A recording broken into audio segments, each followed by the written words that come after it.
Once upon a time, in the northern reaches of South Africa, nestled just below the flowing Limpopo River, there existed a remarkable kingdom known as Mapungubwe. This Iron Age settlement and kingdom thrived between the 11th and 13th centuries, standing as a testament to the rich history of southern Africa. The name Mapungubwe itself carried a sense of mystery, either referring to the towering stone monuments that adorned the landscape or depicting the elevated hill of the jackal. This flourishing kingdom owed its success to the vast savannah that catered to cattle herding, coupled with abundant copper and ivory resources that facilitated extensive long-distance trade. This trade, in turn, brought forth gold and other exotic treasures, enriching the ruling elite. As the 13th century approached, however, the once prosperous Mapungubwe began its decline. The reasons behind this decline were complex, involving the depletion of local resources, including agricultural lands, and the shift of interregional trade routes to other sites like the renowned Great Zimbabwe further north. Despite its eventual decline, Mapungubwe earned the prestigious title of a UNESCO World Heritage Site in 2003, immortalizing its historical significance. In piecing together the puzzle of Mapungubwe's history, archaeologists have relied solely on unearthed artifacts, as the lack of contemporary written records left behind a somewhat incomplete narrative. The absence of clear evidence for a centralized authority beyond the opulence of the capital raises questions about the existence of a formal state apparatus.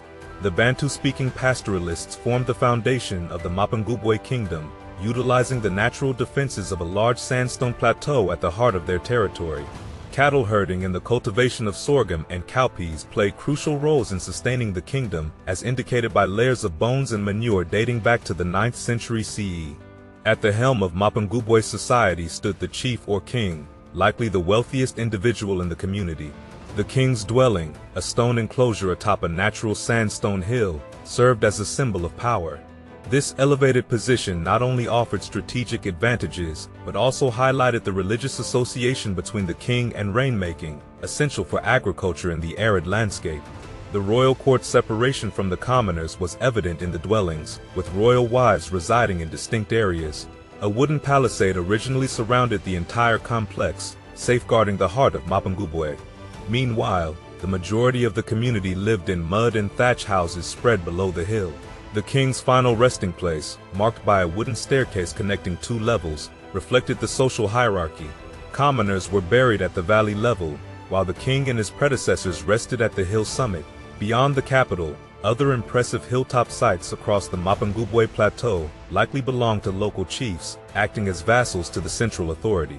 As the mid-13th century dawned, Mapungubwe reached its peak with a population of around 5,000 people, and the trade routes that crisscrossed the Mapungubwe plateau held a wealth of stories within them.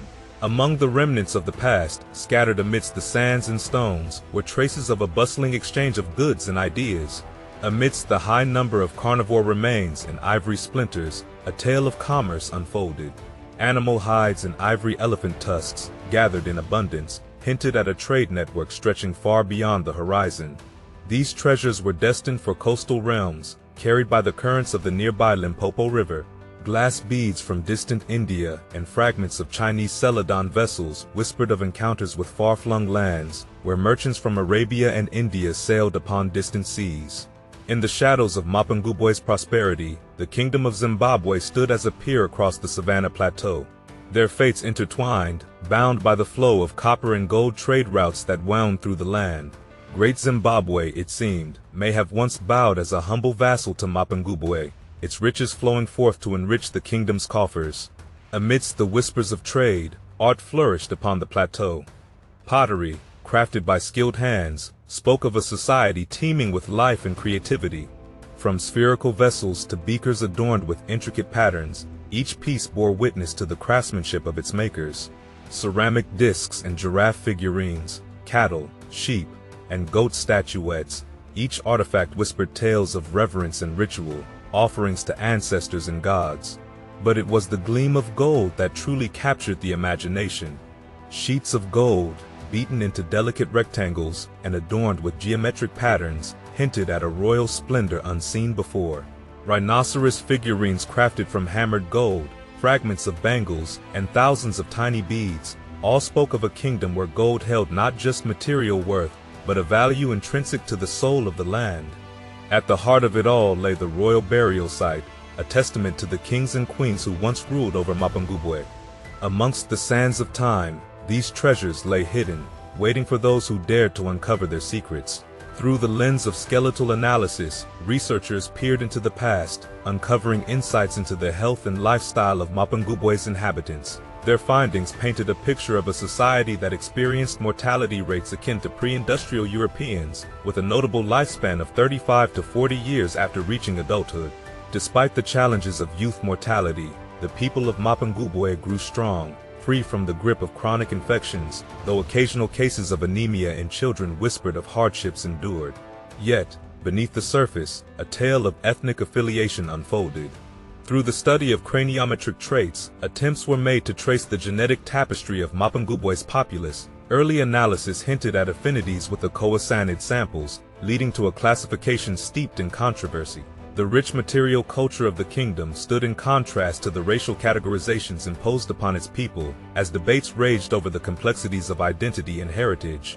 With each discovery, the shadows of uncertainty loomed large. The exceedingly small sample size and the intricacies of craniometric analysis cast doubt upon attempts to neatly categorize the population. Yet, amidst the scholarly debates, one truth emerged.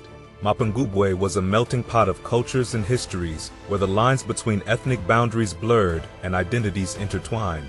And archaeologists believe that within this kingdom lay the seeds of the first-class-based social system in southern Africa, where leaders stood apart, their ranks elevated above the rest. Life in Mapungubwe revolved around the hearth and the harvest, where families toiled the earth and tended to their herds. Sacred rites and communal gatherings found their place in specially designated sites, where the echoes of celebration and initiation ceremonies resounded through the air. At the heart of every homestead lay the kraals, where cattle roamed close by, symbols of wealth and prestige. Yet, despite the richness of their culture, the Mapungubwean people left behind no written record, leaving archaeologists to piece together the puzzle of their society from the remnants of their dwellings. Within this kingdom, a three-tiered hierarchy likely structured the social order, with commoners dwelling in low-lying sites, district leaders perched atop small hilltops, and the capital of Mapungubwe Hill reigning supreme. The elite of the kingdom found their final resting place in the embrace of the hills, while royal wives inhabited their own secluded quarters, a testament to the intricacies of power and privilege. As the population swelled, specialization emerged, with artisans honing their craft in ceramics and pottery. Gold objects adorned the elite burials atop the royal hill, a glittering testament to the opulence of their rulers. Yet, despite its grandeur, the kingdom of Mapungubwe faced its twilight in the late 13th century. Overpopulation strained the land, exacerbated by the harsh grip of drought and the shifting tides of trade routes. As neighboring kingdoms rose to prominence, Mapungubwe faded into memory, its legacy obscured by the passage of time. When European explorers stumbled upon the ruins of Mapungubwe in the 19th century, they marveled at the grandeur of its structures, unable to reconcile their beliefs with the idea that black Africans could have built such marvels. Theories abounded, seeking to diminish the achievements of indigenous peoples, yet archaeology stood as a testament to the truth. Mapungubwe and its wonders were the product of African ingenuity and craftsmanship. Today, the artifacts of Mapungubwe find their home in the halls of the University of Pretoria museums, while the site itself lies protected within the embrace of Mapungubwe National Park, a silent witness to the rise and fall of an ancient kingdom, and a testament to the enduring spirit of its people.